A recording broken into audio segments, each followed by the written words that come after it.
Hi everyone, welcome back to my channel. Today's video idea actually comes from one of my friends, so shout out to Flo because this was your idea. So I'm going to be reading like my favorite booktubers' favorite book. So I have chosen Sara, Destiny Sidwell, and Heather McLary. And obviously like I haven't like asked them what their favorite book is because they probably wouldn't respond. But I've just like kind of gathered from what I see on their social media what I believe is their favorite book. It might not necessarily be their top favorite book because some of those I've read already. Like for Sara, I know like Magnolia Parks and like Beartown and stuff like that are like her top books, but I've already read those, so it wouldn't be very interesting to do those for a video. But I found some other books that I know they have rated like 5 stars or more. These are books that were already on my TBR actually, so it fits perfectly, but I just like thought it would fit perfectly to like read it for this specific video. The first book we're going to be reading is Destiny Sidwell's favorite book. I hope she considers this one of her favorite books. I have heard her talk about it before, and I also went on her Goodreads and it said 6 out of 5 stars. So I'm assuming that that means that is one of her favorite. But it is Summer Romance by Annabelle Monaghan. I have no idea how to say that. But I downloaded it onto my Kindle. I don't think I've ever read a book by this author before, so I'm very interested to see how I like it. Let me actually just see how many pages it is. Okay, it is the paperback version of the book is 321 pages, so it's actually not that long at all. And it has a 4.04 rating on Goodreads, so it has a good rating, and it's quite a short book actually. But I wanted to start with this one because I think that's the one I'm most likely to like. I can read for like an hour and a half or something today before I have to work, and then I'll continue to read at work, I think. Depends on how many customers there are, but otherwise I'll read it tomorrow. So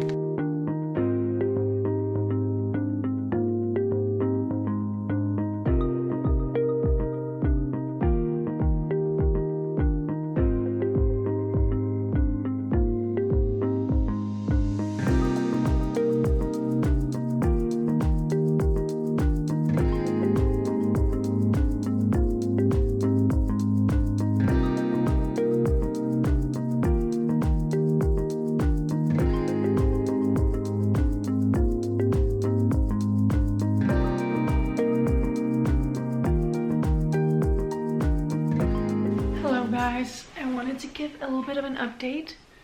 I just got back home from work and then I just read shortly, and I am 58% through, which is chapter 25, which is the last thing that I just showed of Summer Romance, which means that I've read almost 60% of this book today. So if you couldn't tell, I'm really enjoying it. It's like different than what I expected, kind of. It reminds me like of an Emily Henry / Abby Jimenez book, and those are two of my favorite authors. Like, I'm really enjoying this book so much. Now I actually like know what it's about. So it's about Alice, or they call her Allie, whose mom died 2 years ago and is getting a divorce right now. Her husband, or like ex-husband, really freaking sucks. He pisses me off so much.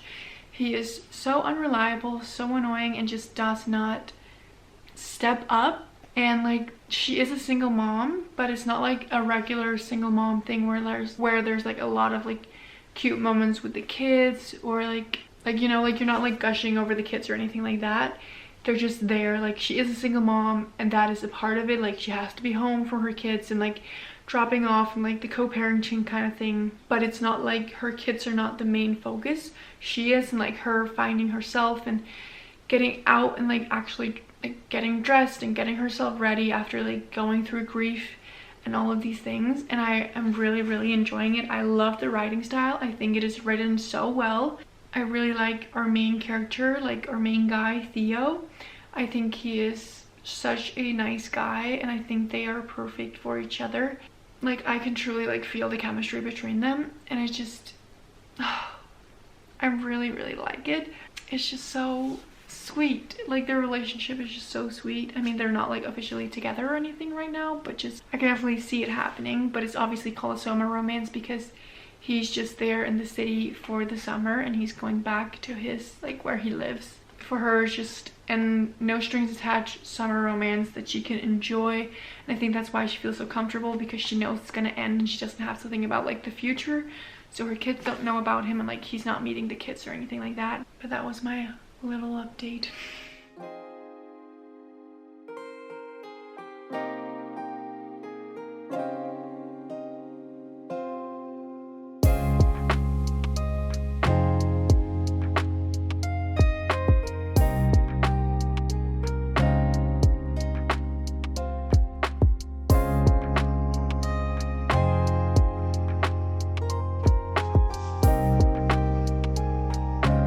Hello besties, I just wanted to come in with a little bit of an update. I am now 75% through Summer Romance, and I definitely think I'm gonna finish it today because it's only like 1 p.m. I'm still having a blast. Like, I'm still really enjoying it. Like, I really don't have any complaints, but I know it's not like a 5-star feeling. Like, it's not like, I like that it feels real and like genuine. Like, it feels like something that, it feels like how a real relationship would be, you know? Like, they met, they went on a date, so obviously like now they're like kind of like each other because you go on a date, and if it went well, I'm assuming you kind of like the person, and they start hanging out, but she still has her kids, and it just feels so real, you know? Like the co-parenting, obviously I don't know what that's like. My parents are married, they're not divorced, but it feels genuine, like real, and like figuring out like who you are outside of that, and going back to stuff that maybe you did before in your life, and just, it feels very realistic, and I really like that. So I'm gonna go outside and enjoy the really nice weather because the sun is shining, then the sky is almost perfectly blue, so I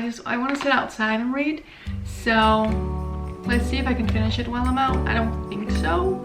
Depends on how warm or cold it is, but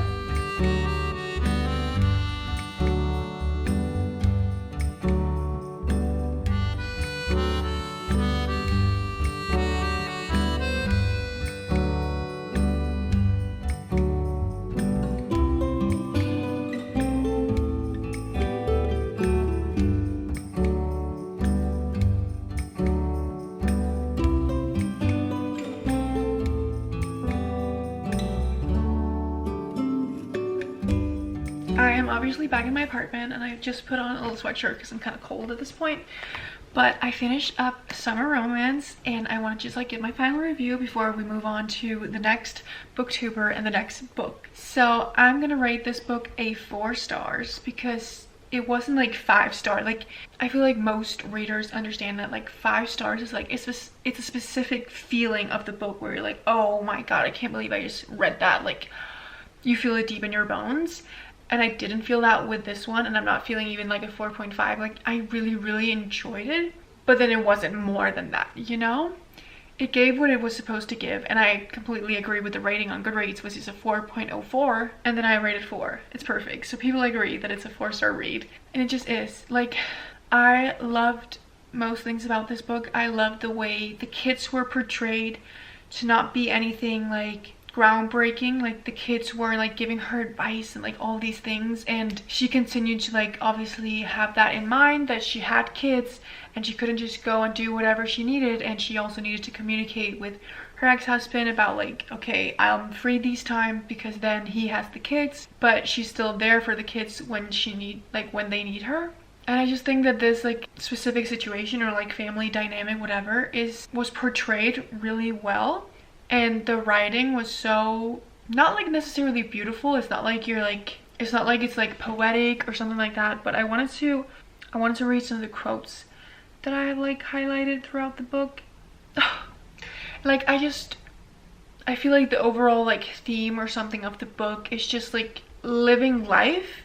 And that kind of resonates with me because I've talked about this before, but I deal with some anxiety at times about basically not being able to control things. And it's like how she talks about that people get a dog even though you know that it's going to die and it's going to cause you heartbreak, but you do it anyway because of that joy that you get in the middle. And I think that's a really great like learning lesson in general, to just remember that even though there will be an end to things, and even though we all die one day, there's joy to be had in the middle of it, and you should never not do something just because you know it's going to cause you hurt in the end if it brings you joy while you have it, you know? Like, you should do all the things that make you happy and that you enjoy and just brings your everyday life to a higher level. So that's like one of these quotes. It says, because that's what life is. Joy peppered by loss. It's why you get a dog and then you get another dog. Madness repeating itself just to get another taste of joy. And it's also like the book also talks a lot about like motherhood, like how she lost her mom. Through her own experience of being a mother, she's finding new appreciation for her mom, being like, okay, I understand like why she did this or why she felt that way, because I feel that way now towards my children. And I really enjoyed that, because obviously I don't have anything to say from my own experience. I'm not a mom, I don't have any kids, but just I still really enjoy seeing this kind of aspect. He looks at me like I'm art, like I'm made of something so beautiful that it's going to take his breath away. You can't just keep doing what you're doing and wait for it to turn into something happy. You kind of have to look for the happy things along the way. I really enjoyed this book. Like, I'm so happy that I read this book. I mean, again, it was on my TBR anyways, but it wasn't like gonna be my next read, I don't think, and who knows if I would have ever gotten to it. So I'm really happy that I read that book. So even though she didn't like actually like recommend it to me, thank you to Suzette Well for making me read that book. But now we're on to the next one, which is from Heather McLary, and the book is All Roads Lead Here. I was debating if I should make it this one or Wait For It, but Wait For It I was gonna do on my Kindle, and it kept saying like that it couldn't send. So I was like, okay, I guess that picked it for me, and I'm going to read All Roads Lead Here instead, because I know Mariana Zapata is like her favorite author. I wasn't exactly sure which book was like her favorite, but these, like Wait For It and All Roads Lead Here, are the ones that I hear about the most. And I just discovered that this is Flo's favorite Mariana Zapata book, and as I said in the beginning, this video idea was thanks to her. So it feels perfect that I'm also reading one of her favorite books then. And some of the other girls in the chat also said that this is like an amazing book and that they love it. So I'm really excited to read it. I haven't read like a slow burn, long romance in a hot minute, I feel. This book is over 500 pages long. 541 pages long. Oh my god, I don't remember the last time I read a romance book that was that long. Whew, I'm a little bit nervous. That's definitely, it's almost double the book that I just read. So good thing I don't have many plans the next coming days. Let's get this show on the road.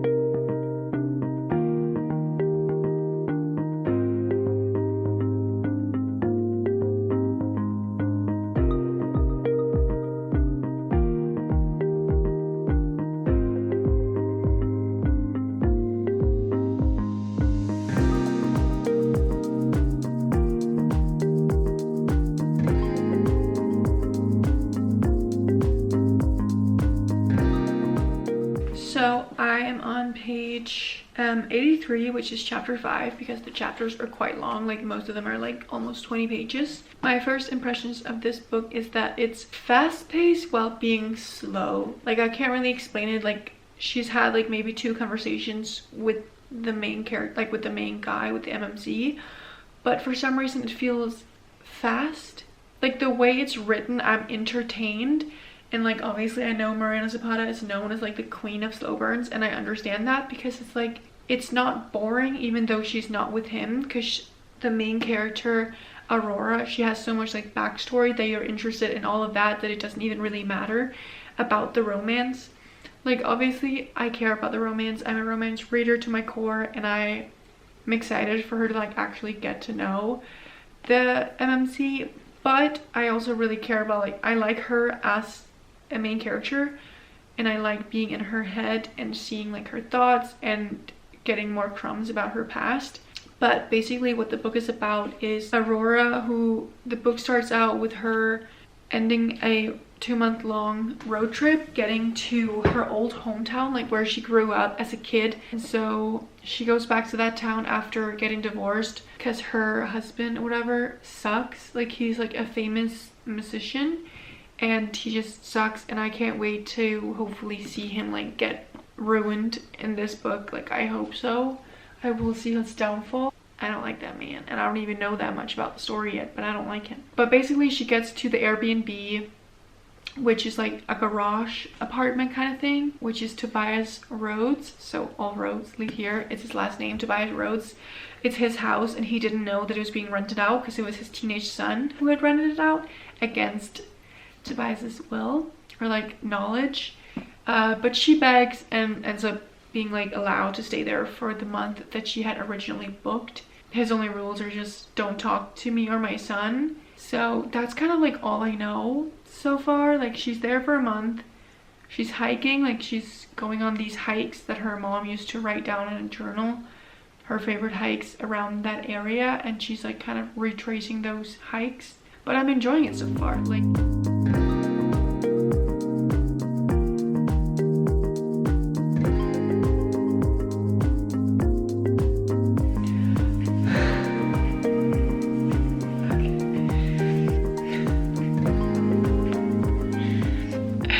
to talk, because as you can see from my reactions, I'm like, I've been saying from the beginning, but like, eating this book up. Like, I love it so much. I am 343 pages in. Chapter 21 is where I'm at now, so I only have 200 pages left. Can I finish tomorrow? I don't think so, but like maybe Friday. I'm almost getting sad that it's getting over, but like the two main characters, so Aurora and Tobias, or like Rhodes, actually she only calls him Rhodes, so Aurora and Rhodes are like starting to get to know each other more. They're talking, they hugged, and like, it's just, he's so thoughtful and so sweet and kind while also being like this rough like exterior. And it's just, oh, like, it's just so freaking cute, and just, I really love them. Like, I think they're so cute. And I think that Aurora is a great main character. I think her inner monologue is so funny. Like, I'm giggling at some of the things that she says. And I think the way that it's written, like her inner monologue, and like the way the things are described and all that, I think it's so interesting and like just entertaining. Because again, like, I'm 340 pages in. Like, at this point it's longer. Like, I've read more in this book than the last book, the summer romance book. Like, that one was shorter than what I've read so far. But I'm not bored at all, even though they're not even like close to a relationship. Like, they have, like, sure, they've had some talks and stuff, but like nothing crazy, and they haven't kissed or anything like really romantically. Like, obviously I can tell now that they like each other, but it's nothing like crazy yet. Whereas again, the other book was already over. Like, they were like together. I don't know, there's just something about the way that Mariana Zapata writes. For some reason, the way it's written, it just feels almost real, as if you're there. And I'm just like so entertained even when nothing happens. And that is definitely like a power that Mariana Zapata has, that is for sure. This is right up my alley. I need to read some more Mariana Zapata books in the future, but it's gonna be a while. For now, I'm gonna continue to read. I'm gonna eat dinner soon, and then I'll be watching my show. I have 2 episodes left of The Fosters of my rewatch, so I will be watching those 2 episodes, just like get that done, and then I can move on to a new show. I plan to start The Rookie. I hope it's good. I've heard great things about that show.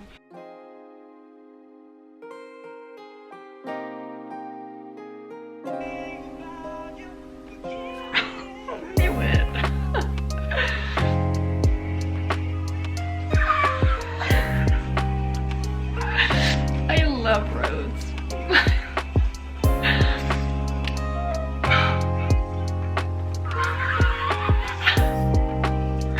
They're hugging.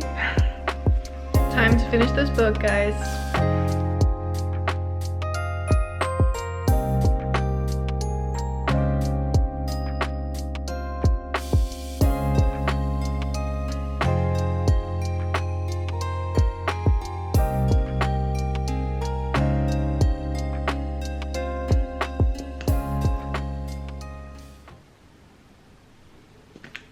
Hello, a little update. I finished All Rose Lit Here last night, like I said I would. I stayed up to finish the last like 80 pages that I had. I loved it. Like, I loved it so much. I am gonna miss these characters, and I rate this book 4.5 stars. It's not quite a 5-star because I do feel like the ending was kind of long. Like, there was one point and I was like, I still have 40 to 50 pages left. What's gonna happen? And like, yes, things did happen, but I feel like it could have been a shorter book. It could have, like, not like necessarily a lot shorter, maybe just like cut out 50 pages, but I still really enjoyed it, and I really liked all the characters, like I've said multiple times now. And it's rare that I have read a book with a single parent where the kid is in the story in that way. A lot of the time single parents books are like with younger kids or like a 10-year-old or something, but this guy's 15, and so it's like a different kind of bond. There was just like a scene towards the end, and if you know, you know, maybe. I sent it to Flo. I was like, I am sobbing, what do you mean? And I can't write, like I can't read it out loud because I know like it's like a spoiler kind of. Just know. Well, I'll tell you the chapter, guys. I'll tell you the chapter. Here we go. Okay, it is chapter 30, and in my copy it is on page 481. Never read anything like it. I love it. I wanted to find another quote. This is not a spoiler, just to show like how sweet they are. Like, he's literally like, because being around you is like being around the sun, because seeing you happy makes me happy. I'm literally looking through the stuff that I highlighted yesterday literally makes me want to cry. I love this book, and I will recommend it to everyone. So thank you to Heather. I know she didn't like actually like recommend it to me, but I read this book because of her. So thank you for your service to the book world of raving about Marina Zapata, because this book was everything. But moving on, I guess, which I have, unfortunately, fortunately, I don't know. I mean, yeah. So I started the next book, which our last booktuber that we're reading their favorite book is Sara Caroli. And I have read like a lot of her favorite books, because like Magnolia Parks is her favorite ever, and I have already read that. And Beartown, I've also already read that. So I found another one that I think that she really enjoys. I mean, I know she does. I've seen it on her Goodreads. She gave it 5 stars because I was trying to figure out which book of this author I should pick. And according to Goodreads, this one was the one I could find like had the highest rating. So that's the one I went with. I am reading Firefly Lane by Kristen Hanna. And I've been kind of intimidated and scared of these books, just Kristen Hanna in general. I know Sara Caroli likes she likes all of her books. I think for the most part she gives them like 4 to 5 stars, but this one she gave 5. But the reason I've been scared of them is because I know they're like historical fictions, some of them at least, like in the war and all of that, and that kind of scares me because I don't like history. So a little bit nervous, and I haven't really read that many historical fictions. So I was thinking maybe this will be a 3-star book, and I'm still thinking that. I have started it on my commute this morning. I am 16% in, so chapter 7. I don't dislike it, but knowing that it's over 500 pages and I'm only 16% through, I get a little bit nervous. I have to at least read like 40% before I could DNF, if I'm gonna DNF. Again, I'm not actually like bored. I'm not like, oh my god, I don't want to read this or anything like that. Like, it's written very, not fast paced, but like it's really easy to understand, and it runs very smoothly when you read it. So it feels kind of like you're reading faster. But so far, from what I can tell, whatever, like this book is not a historical fiction. It does start out like it takes place at the beginning, at least so far, in the 70s. But that's part 1, so I'm assuming maybe one will be in the 80s and 90s. I don't know. And it's about 2 girls who are best friends. It is Tully, or her actual name is like Tallulah, but she likes to be called Tully. And then her best friend Katie, or Kate. When they became friends, they both lived on the street called Firefly Lane, where like they were neighbors. And then they became best friends, even though they're like very opposites. Like Tully comes from like not a broken home or like an abandoned, but her mom abandoned her, so she's been living with her grandparents. But then her mom will come back, and like her mom was a drug addict. And then Katie comes from like this perfect like family, you know. There are 2 kids and their parents, and they all live together and all of that, like the picture perfect family basically. So very opposites. And that's kind of where I'm at. Like they're still, right now they are 17. They were 14 when they met, but it kind of went very fast. Like it was like, oh, 3 years later. Okay, so they're 17 right now and like starting their senior year of high school. But I guess I just haven't gotten to like the turning point. I don't want to be like pessimistic. I just didn't know what else to choose for Sara. Give it some time, let the story marinate a little bit more, and then we'll update a little later. But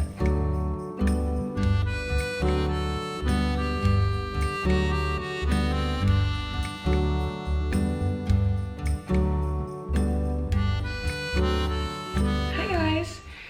welcome to this beautiful Saturday. It's been such nice weather today, but I went to the zoo and just like I've been hanging out with my family because tomorrow is Mother's Day. So I've been reading a lot, but I also read like a decent amount yesterday. So I am 42% through Firefly Lane, which is chapter 17. And I am really hardly considering DNFing it. And I rarely DNF books. Like I really don't DNF books a lot. Even if I don't like love it, I usually will still like have something that makes me want to finish it. Like if it's a thriller this bad, you want to know like what happened, or like a romance, or like something that's been hinted at, or something you want to know. But in this book, there's just nothing keeping me like along. There's nothing. I feel like this book has no plot. I don't want to bash it because I do understand like if this is your type of book, if this is your like genre, and if you like this type of book, I can see that this book is so good. With like two main female characters about female friendship, about living life throughout the 70s, 80s, 90s and stuff like that. It is definitely like a character driven book, and I do normally at times like those books, but for me to like a character driven book, I usually have to like love the characters, or in cases like Beartown, I have to love the writing, where the writing with the characters, with the like story is so powerful that it makes me feel stuff. And like in Beartown, I sobbed my eyes out in parts that weren't like necessarily sad, but because it was written in that way, I just could like feel it, like it pulled emotions out of me.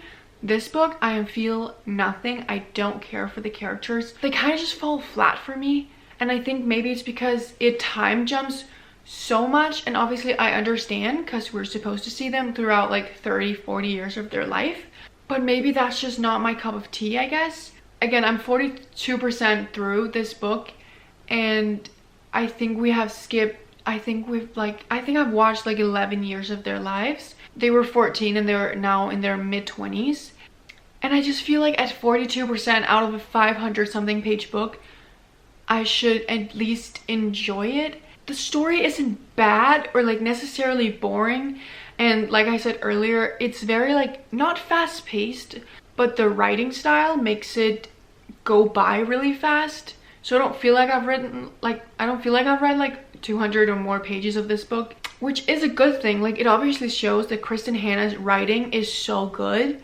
I just don't think that this book is for me. It's not like the writing is like super beautiful, or if they have these like life-changing moments or quotes, and sure, maybe they'll come later, but at 42% I should at least have a few moments where I'm thinking, wow, okay, like I see like the powerfulness of like friendships and stuff. But I don't even feel like they're that good friends. Like like they keep saying like we're best friends, but I feel like they don't even like each other. They're so different, and they're not very compatible as friends. I don't know.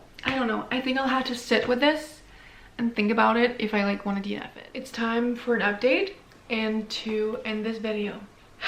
I said yesterday that I was going to DNF this book at 40%, or like 45. And here I am today with an update that I have finished Firefly Lane. Like completely finished 100% of this book.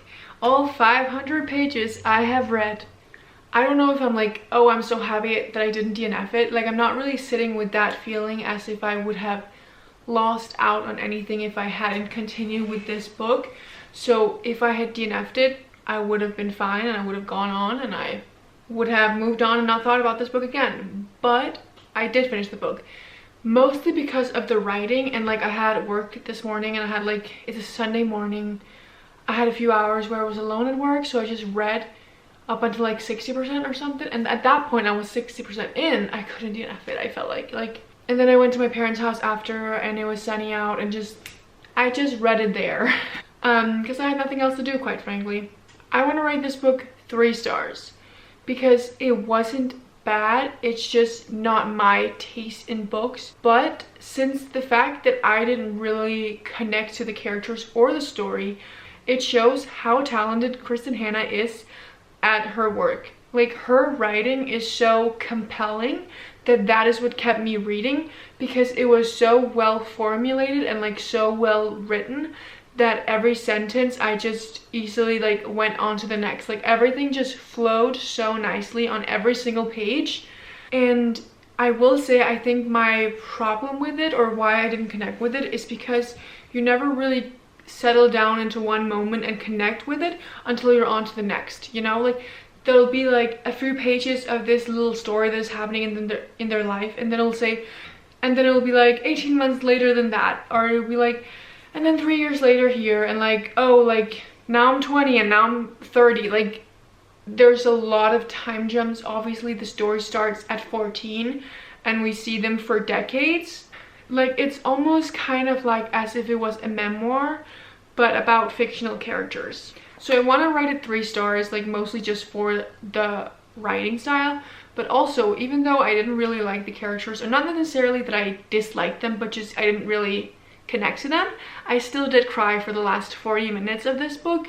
And I was sitting in the living room with my parents and I was trying to kind of conceal it. Like I had my leg up in a way where they couldn't see my face, and I just had tears streaming down my face. Had to go up to the bathroom after I finished the book, and I just sobbed in there, sobbed my eyes out, even though I didn't care for the characters throughout the 500-page book that this is. But again, it shows literally how like well written and well rounded or whatever this book is, that even though I wanted to DNF it and even though I didn't connect to it, I still read 500 pages because I couldn't stop. Like there was just something about it that made me want to continue, even though I feel like the story had no meaning. But with that being said, I have now finished the last book in this video, which was Sara Caroli's favorite book. I hope you guys enjoyed this video. Maybe got some new book recommendations that you want to try out. Maybe I'll do a part 2 to this video at some point with some other booktubers, who knows. But I really enjoyed making these videos. I think reading vlogs are so fun to make. I'm sorry I didn't really document a lot of my time with reading this book, but honestly I didn't have any reactions until the end, and sure, I could have filmed myself crying, but I wasn't home, so yeah, not a lot of like reactions to this. I was just mostly just reading it, and like I didn't have any facial expressions for it. So but thank you guys so much for watching, and I will see you guys in my next video. Bye.